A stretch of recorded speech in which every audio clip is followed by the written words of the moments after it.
प्यारे छात्र छात्राओं, 12th क्लास की हिंदी की इस ऑनलाइन क्लासेस में आपका स्वागत है। माध्यमिक शिक्षा बोर्ड राजस्थान अजमेर द्वारा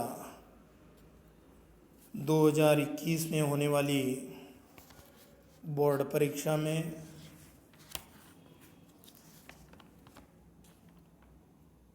बारहवीं अनिवार्य हिंदी के पाठ नंबर 1 संतवाणी, इसमें कबीरदास, तुलसीदास और राजियारा सोरठा कृपाराम खीड़िया द्वारा रचित ये काव्यखंड हटा दिए गए हैं। इसलिए आज हम अध्ययन करेंगे हिंदी में भ्रमर गीत से चयनित कुछ पद। उससे पहले हम सूरदास के बारे में, इनके जीवन के बारे में, इनकी रचनाओं के बारे में अध्ययन करते हैं।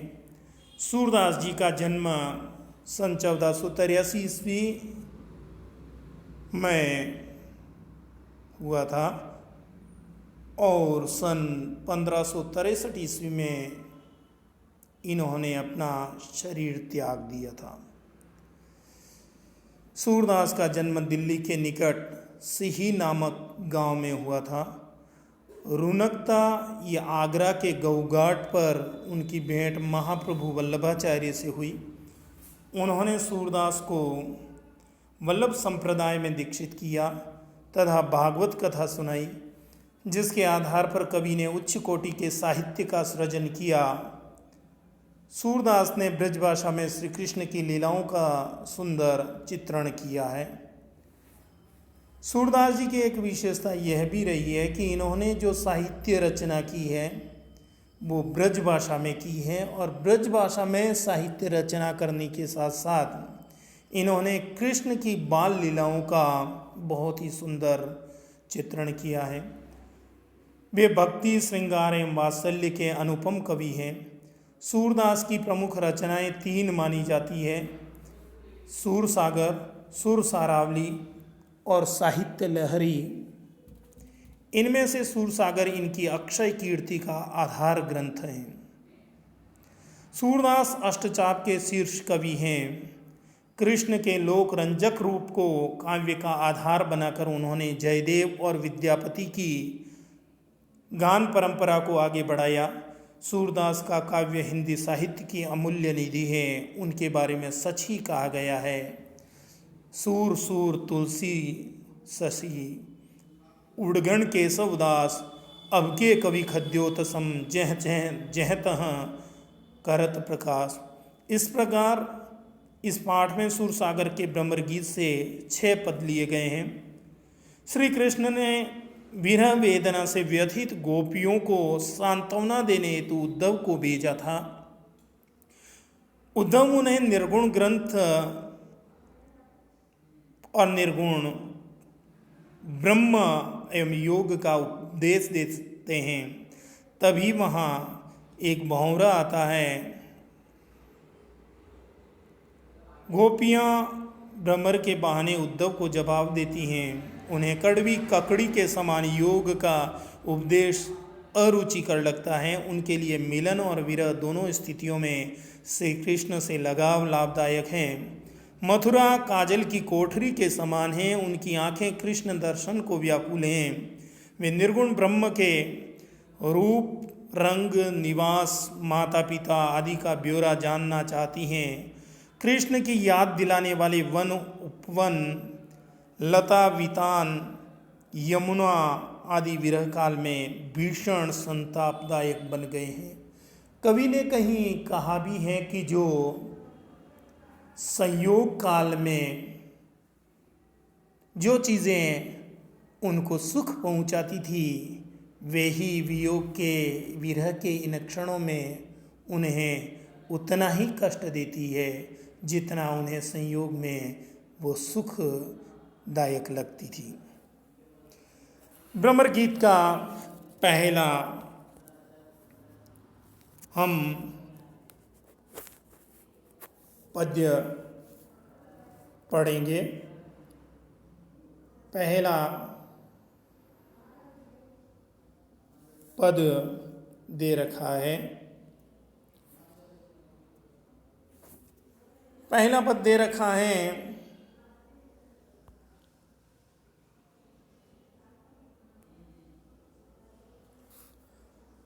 हमारे हरी हारिल की लकड़ी मन बच क्रम नंद नंदन सो उर यह दृढ़ करी पकड़ी जागत सोवत सपने सौतुख कान कान जकरी और सुनत ही जोग लगत ऐसो वाली ज्यों करुई ककरी। जिस प्रकार से कड़वी ककड़ी मुंह में जाने के बाद कष्ट देती है, ठीक उसी प्रकार से सोई व्याधि हमें ले आई देखी सुनी न करी। यह तो सुरती ने ले जीजे दिन जिन्हें मन चक्री, जिनका मन चक्री के समान है, हे उद्धव उन लोगों को ये दीजिए। सूरदास जी ने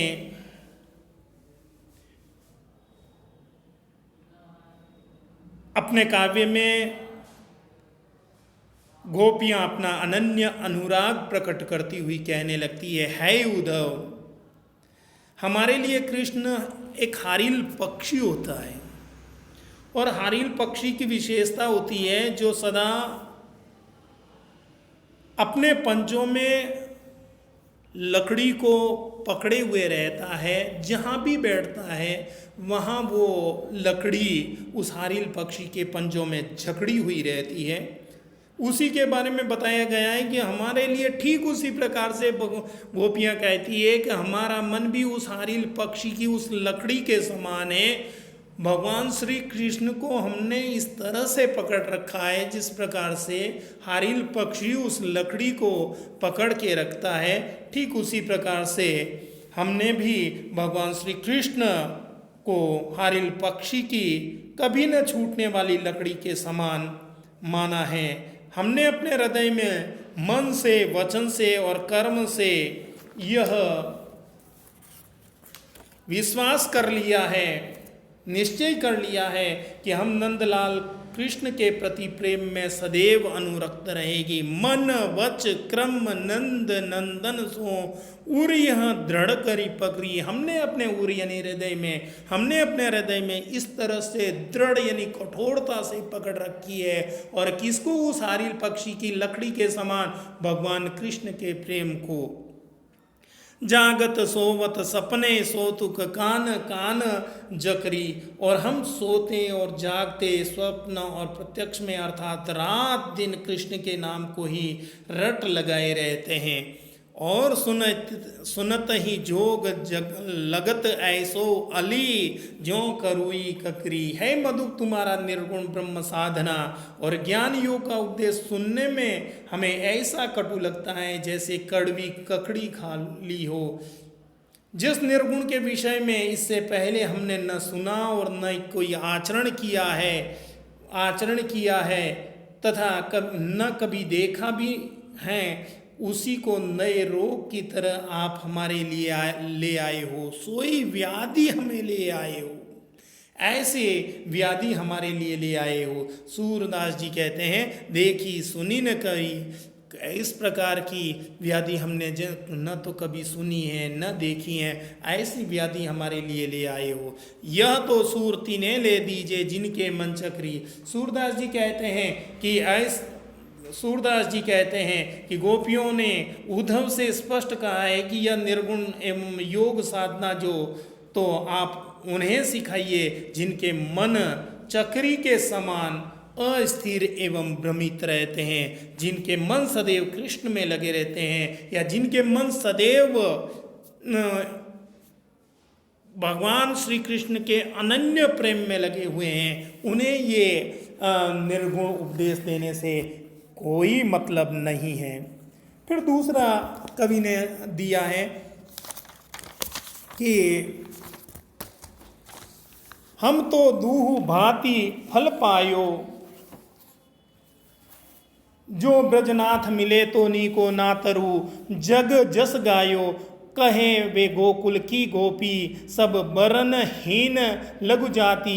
कह वे कमला के स्वामी, संग मिली बैठी इक पाती।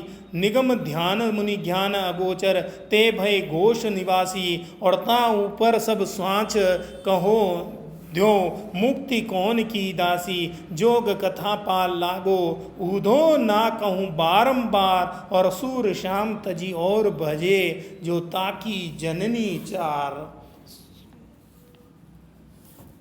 पद्यांश को शुरू से देखते जाएं। हम तो दूहु भांति फल पाए, हे उद्धव हम तो दोनों ही दशाओं में लाभ ही लाभ प्राप्त करने वाले हैं। पहला दोनों भांतियों में, जो ब्रजनाथ मिले तो नीको ना तरु, जग जस गायो। जो श्री कृष्ण से प्रेम करने से तो हमारा दोहरा ही दोहरा लाभ है। या तो श्री कृष्ण हमें मिल जाएंगे, या उससे हमारा जीवन सफल हो जाएगा, मोक्ष मिल जाएगा, एवं जन्म मरण के चक्र से भी छुटकारा मिल जाएगा। परंतु यदि श्री कृष्ण न मिले, अगर पहला मिल गए तो हमें लाभ ही लाभ हैं, और अगर हमारा जीवन सफल हो जाएगा। और यदि किसी कारणवश नहीं भी मिल पाए तो, परंतु यदि श्री कृष्ण न मिले तो उनके प्रति अनन्य प्रेमा भक्ति रखने से संसार में हमें अपार यश मिलेगा। कहवे गोकुल की गोपी, सब बरनहीन लघु जाति। और कहवे कमला के स्वामी, संग मिली बैठी इक पाती। इस गोकुल की गोपियों की क्या हैसियत है। हम न तो उच्च वर्ण की न उच्च जाति की हैं, फिर भी हमें श्री कृष्ण का प्रेम मिला, यह हमारा बड़ा सौभाग्य है। वे श्री कृष्ण साक्षात भगवान और लक्ष्मी के पति हैं, फिर भी हमें उनके साथ एक ही पंक्ति में बैठने का गौरव मिला। अर्थात लक्ष्मीपति विष्णु भगवान के अवतार श्री कृष्ण के साथ हमारा नाम जुड़ा है। कहवे कमला के स्वामी, संग मिली बैठी इक पाती। एक ही पंक्ति में बैठने का हमें अवसर मिला है। और निगम ध्यान मुनि ज्ञान अगोचर, ते भय घोष निवासी। ता ऊपर सब साच कहो, धो मुक्ति कौन की दासी। फिर भी हमें उनके साथ एक ही पंक्ति में बैठने का गौरव मिला है। अर्थात लक्ष्मीपति विष्णु भगवान के अवतार श्री कृष्ण के साथ हमारा नाम जुड़ा।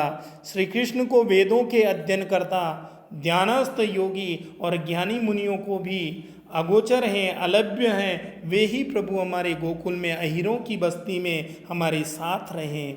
इससे बड़ा भाग्य क्या हो सकता है, इससे बड़ा सत्य क्या होगा। इससे बड़ी तो मुक्ति भी नहीं है। जिस मुक्ति की आप बात कर रहे हैं वह किसकी दासी हैं, अर्थात वह भक्ति की ही तो दासी हैं। ता ऊपर अब साँच कहो, धो मुक्ति कौन की दासी। अर्थात वह भक्ति की ही तो दासी हैं। हमारी यह सुख जोग कथा पा लागो, ऊधो ना कहूँ बारंबार। और सूर श्याम तजी और भजे, जो ताकी जननी चार। अर्थात वह भक्ति की ही दासी हैं। हमारा यह सुख तो साक्षात मोक्ष अवस्था से भी बड़ा है। सूरदास कहते हैं कि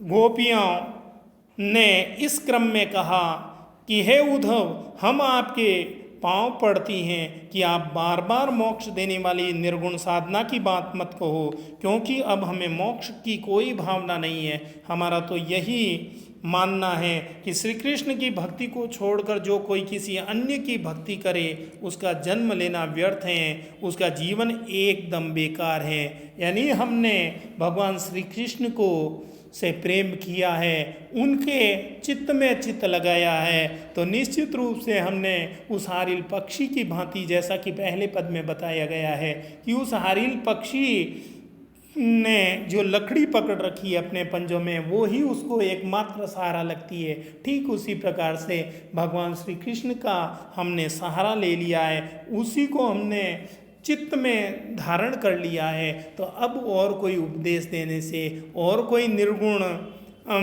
ज्ञान बताने से हमें कोई लाभ होने वाला नहीं है। फिर उसके बाद में तीसरा पद दिया है, बिलग जनी मानहूँ ऊधो प्यारे, वह मथुरा काजर की कोठरी जे आवही ते कारे, तुम कारे सुफल सूत कारे, कारे मधुप भमारे, तिनके संग अधिक छवि उपजत, कमल नैन मनियारे, मानव नील माट ते काड़े, ले जमुना जाय पखारे, और ता गुण श्याम भई कालिंदी, सूर श्याम गुण न्यारे। पहली पंक्ति देखें, बिलग जनी मन मानहूँ ऊधो प्यारे, व मथुरा काजर की कोठरी जे आवही ते कारे। गोपियाँ श्री कृष्ण उद्धव और अक्रूर के काले रंग को लेकर व्यंग करती हुई कहती है कि हे उद्धव, हमारी बात का तुम बुरा मत मानना, क्योंकि हम एक तथ्य का उद्घाटन कर रही हैं। वस्तुतः शरीर और मन में सांवले होने में तुम्हारा कोई दोष नहीं है, क्योंकि यह दोष तो मथुरा का है। इस कारण काजल की कोठरी के समान मथुरा से जो भी आता है वह काला ही दिखाई देता है। वह मथुरा काजरी की कोठरी, वो तो मथुरा जो है, मथुरा स्थान ही काजल की कोठरी के समान है। जे आवही ते कारे, जो वहाँ से ऐसी काली कोठरी से जो आता है वो निश्चित रूप से काला ही होता है, और जो व्यक्ति काला होता है तो निश्चित रूप से कहीं न कहीं उसका मन भी काला ही दिखाई देता है। फिर दिया है, तुम कारे सुफलक सूत कारे, कारे मधुप भमारे, और तिनके रंग अधिक छवि उपजत, कमल नैन मनियारे। तुम ही देख लो, तुम काले हो, अक्रूर काले हैं, और भौरे भी काले वर्ण के हैं। कमल के समान नेत्र वाले श्री कृष्ण की कौन कहे, कमल नैन मनियारे, उस कमल के समान नैन वाले भगवान श्री कृष्ण की कौन कहे, अर्थात वे इन सब कालों के बीच में अत्यधिक शोभायमान होते हैं। ऐसा लगता है मानो नील माट ते काड़े, ले जमुना जाए पखारे, और ता गुण श्याम भई कालिंदी, तुम श्याम गुण न्यारे। ऐसा लगता है तुम सभी को मानो नील के मटके से निकालकर यमुना के जल में प्रक्षालित किया गया है, इसी कारण यमुना नदी भी काली हो गई है। सूरदास जी कहते हैं कि गोपियों ने उपालंब पूर्वक कहा कि यमुना का जल भी तुम्हारे कारण काला हो गया है। उन श्री कृष्ण के समस्त गुण बड़े विलक्षण हैं, वो तो सबसे न्यारे हैं, उनका कहाँ तक वर्णन करूं। यानी कि मथुरा से आने वाले, मथुरा को ही काली कोठरी माना है, और मथुरा से जो जो लोग आते हैं वो काले हो जाते हैं। तुमने यहाँ पर जमुना में आकर के स्नान किया है तो जमुना को काला कर दिया है, लेकिन हमारे भगवान श्री कृष्ण तो उस नील के समान हैं जो कि सबसे अलग ही दिखाई देते हैं। फिर उसके बाद में पद्यांश नंबर 4 हम देखते हैं, आँखियाँ हरि दर्शन की भूखी। प्यारे बच्चों, पद्य की एक एक पंक्ति को जैसे जैसे मैं इसका सरलार्थ भावार्थ बताता जाता हूँ, एक एक पंक्ति को बहुत गंभीरता से देखें, वीडियो को बार बार सुने, निश्चित रूप से आपको अच्छे से समझ में आएगा। फिर भी अगर कहीं कोई समझ में नहीं आए, पाठ्यपुस्तक के अंत में शब्दार्थ भी दे रखे हैं, उनमें से आप लोग शब्दार्थ भी याद करें।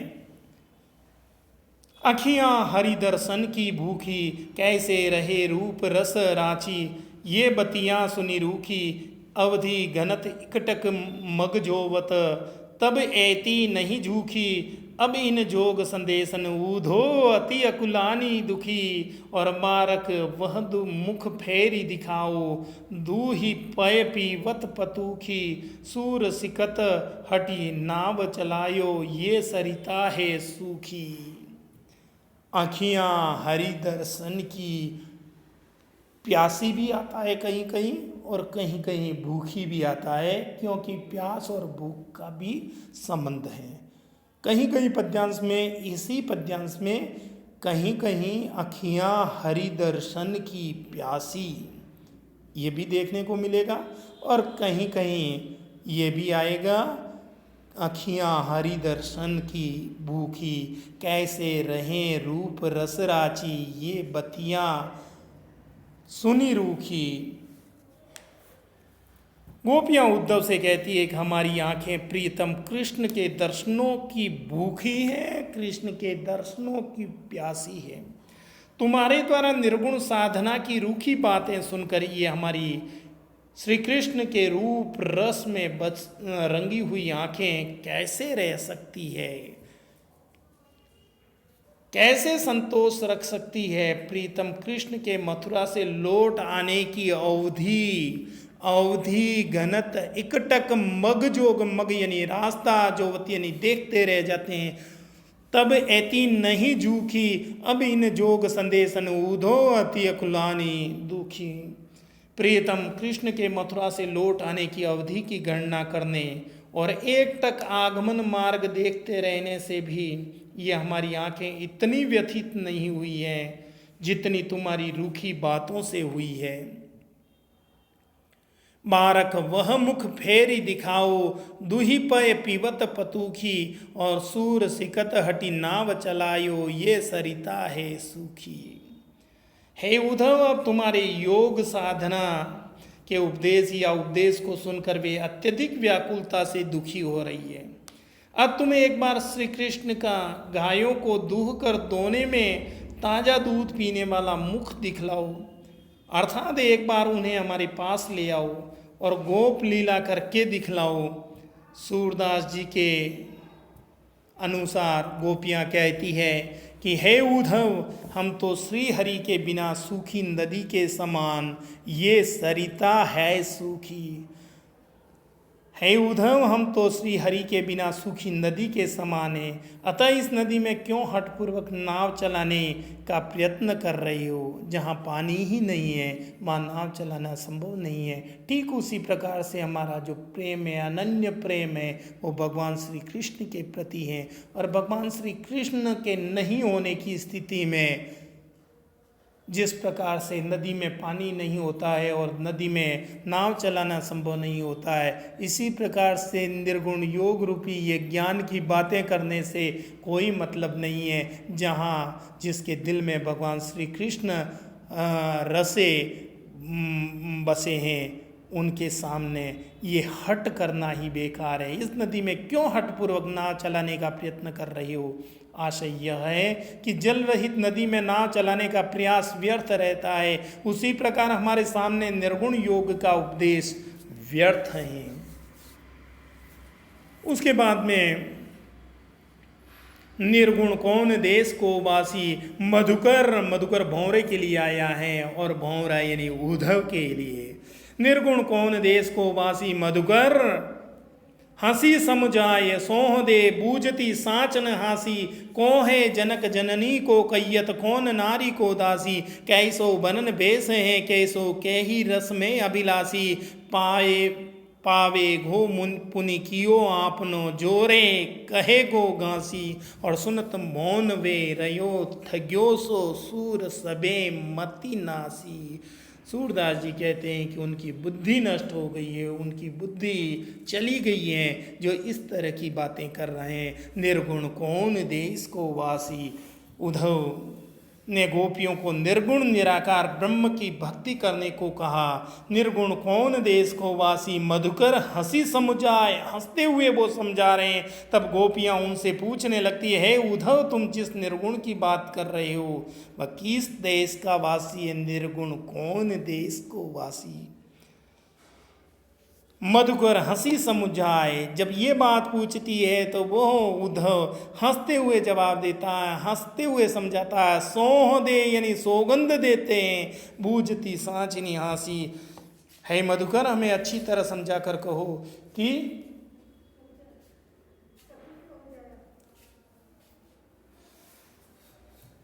तुम जिस प्रकार जिस निर्गुण की बात कर रहे हो वह किस देश का निवासी है मधुकर, हमें अच्छी तरह समझ कर कहो कि हम उसके लिए तुम्हें शपथ देती हैं।